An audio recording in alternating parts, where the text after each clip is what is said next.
I have no patience for anybody to douse me. None at all. It's too hard out here. You know what I'm saying? If my people don't stand up for me, who is? I understand these white folks looking at me like that because they don't know me. They didn't hear keep your head up. That ain't no fluke. You know, keep your head up ain't no goddamn sum up. I didn't do that to be smiling in my face to say, oh, he's cool. I did that from my heart. So that if they do try to put a rape charge on me, my sisters could say he ain't about that. Now, if my sisters can't say that, you won't hear another keep your head up out my mouth. You understand me? If I know that in this hotel room, they have food every day, and I'm knocking on the door every day to eat, and they open the door, let me see the party, let me see like them throwing salami all over I mean, just like throwing food around. But they're telling me there's no food in here. You know what I'm saying? Every day, I'm standing outside trying to sing my way in. You know what I'm saying? We are hungry, please let us in. We are hungry, please let us in.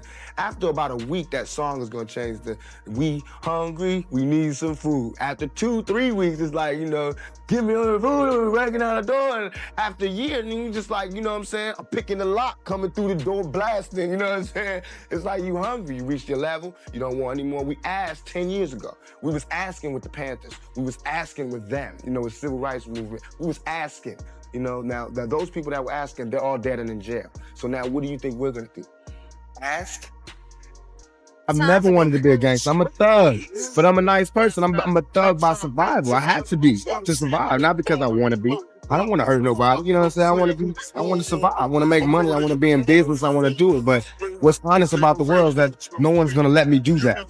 So that's where the thug comes in. But if everybody just let me alone, I'll be a nice person. Oh, and by the way, we have arrested someone for the murder. After 27 years, the man who police say orchestrated the murder of rap legend Tupac Shakur made his very first court appearance today. Not to continue on with conspiracy theories, we've had over 27 years of conspiracy theories, but why now? We've clearly known the person who actually pulled the trigger is no longer with us. He was a part of it. Why now? We've known this for so long.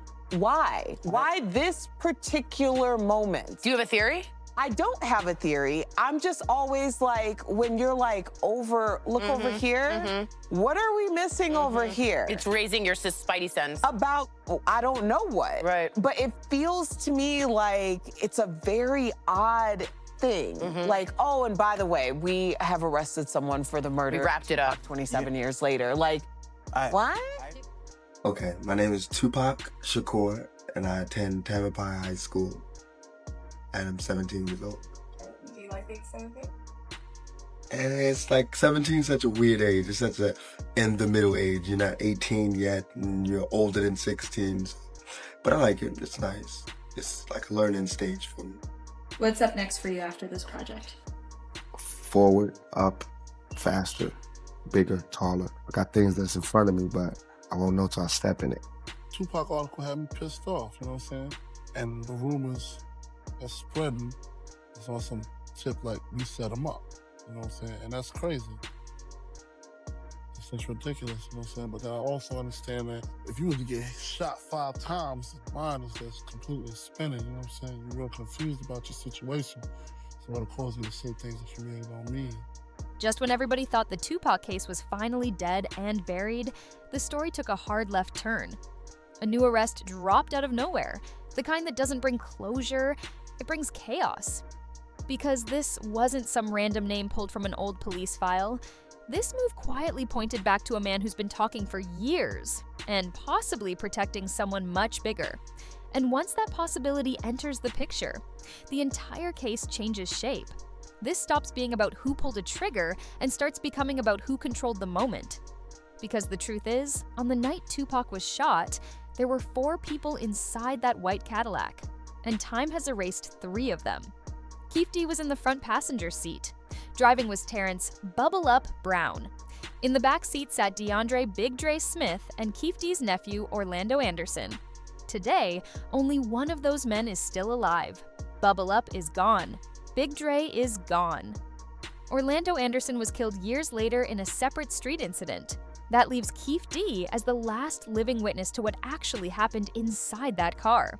And in a case this old, being the last voice standing doesn't protect you. It paints a target on your back. But survival alone didn't land Keefe D in handcuffs. Silence could have saved him. Instead, he did the opposite. For years, Keefe D talked, and talked, and talked some more. He sat down for interviews, documentaries, podcasts, any platform willing to hand him a mic. He wrote a book detailing his life in the streets and openly placing himself inside that Cadillac the night Tupac was shot. He became the unofficial narrator of one of hip-hop's darkest moments. And while the internet treated it like entertainment, prosecutors treated it like a confession waiting to be packaged. That's the part most people missed. Law enforcement didn't suddenly uncover new DNA or find a lost weapon. They didn't crack some secret code. They watched a man slowly build the case against himself in public. Every interview filled in gaps. Every story tightened timelines. Every retelling locked him deeper into a version of events that couldn't be walked back. And all of it happened because Keefe D believed he was untouchable. That confidence came from a deal he thought covered everything. Back in 2008 and 2008, during an investigation into Biggie's passing, Keefe D spoke to law enforcement under what's called a proffer agreement. In simple terms, it's limited immunity. What you say in that room can't be used against you. But here's the catch nobody told him clearly enough. That protection doesn't follow you onto podcasts. It doesn't cover books. And it definitely doesn't apply when you start profiting off the story. Keefe D believed his words were bulletproof no matter where he said them. Prosecutors disagreed. They argued that once he stepped outside those official interviews and started repeating the same admissions publicly, especially for money, all bets were off. And under Nevada law, profiting from involvement in a serious crime isn't just a bad look. It's evidence. But to understand why prosecutors believe this wasn't random retaliation, you have to go back to that night in Las Vegas. September 7th, 1996, Tupac and Suge Knight had just left the Mike Tyson fight at the MGM Grand. Inside the casino, tensions exploded. Tupac and members of Death Row confronted Orlando Anderson, who had allegedly tried to snatch a Death Row chain weeks earlier. The altercation was caught on surveillance. No mystery there. After leaving MGM, Tupac and Suge headed toward Club 662 in Suge's black BMW. They stopped at a red light at Flamingo Road and Koval Lane. Windows down, music playing. And then the white Cadillac pulled up on the passenger side. Seconds later, shots rang out. At least 13 rounds were fired. Tupac was hit multiple times. Suge survived with minor injuries. 6 days later, Tupac was gone at just 25 years old. Keefe D has always admitted he was in that Cadillac. He's always said the shots came from the back seat. But when it comes to who actually pulled the trigger, his words get cloudy. Sometimes it sounds like he's protecting his nephew's memory. Other times, it feels like he's carefully avoiding a truth that opens doors nobody wants opened. And that's where the official story starts wobbling. The narrative says it was pure chance. Gang retaliation, hurt pride from the MGM incident, a random encounter at a red light. But the more you look at it, the more questions pile up. How did they know Tupac would be heading to Club 662? How did they know the route? How did they land at the exact intersection at the exact moment with Tupac sitting closest to the window? That's a lot of coincidences lining up perfectly in the middle of Las Vegas traffic. People close to the case have been whispering for years that this wasn't random at all, that someone fed information, that the MGM fight was convenient cover, and that the white Cadillac didn't just stumble onto Tupac, it was guided there. Those whispers lead straight into uncomfortable territory. Death Row records? The former head of security at Death Row. It wasn't a casual accusation. He openly suggested that if he's being held responsible for Tupac's death, then others connected to Death Row should be answering serious questions too. Not just about Tupac, but about Biggie as well.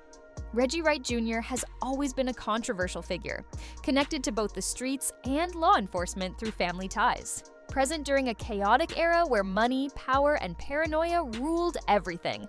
Multiple documentaries have questioned what he knew and when he knew it. No charges ever stuck, but suspicion never disappeared.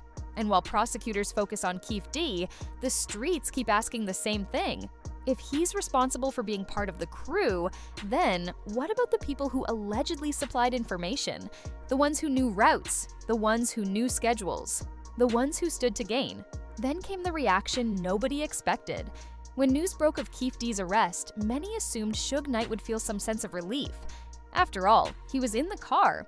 He survived the shooting. But instead, Suge said something that stopped people cold. He said he didn't want to see Keefe D arrested. Think about that. The man sitting inches from Tupac when the shots rang out saying he doesn't want this arrest. You can interpret that a few ways. Loyalty, old neighborhood ties, or something far more unsettling. What if Suge believes Keefe D isn't the real answer? What if locking him up actually protects the people who mattered most in that moment? That question fuels one of the most explosive theories surrounding this case. The idea that Tupac's passing wasn't just about street beef, that it was business. By not as Tupac was becoming harder to control. He was planning to leave death row. He was talking about starting his own label. There were rumors he wanted to audit death row's books. If even half of that is true, it would have threatened millions of dollars and massive influence. In that version of events, the MGM fight wasn't the motive. It was the excuse.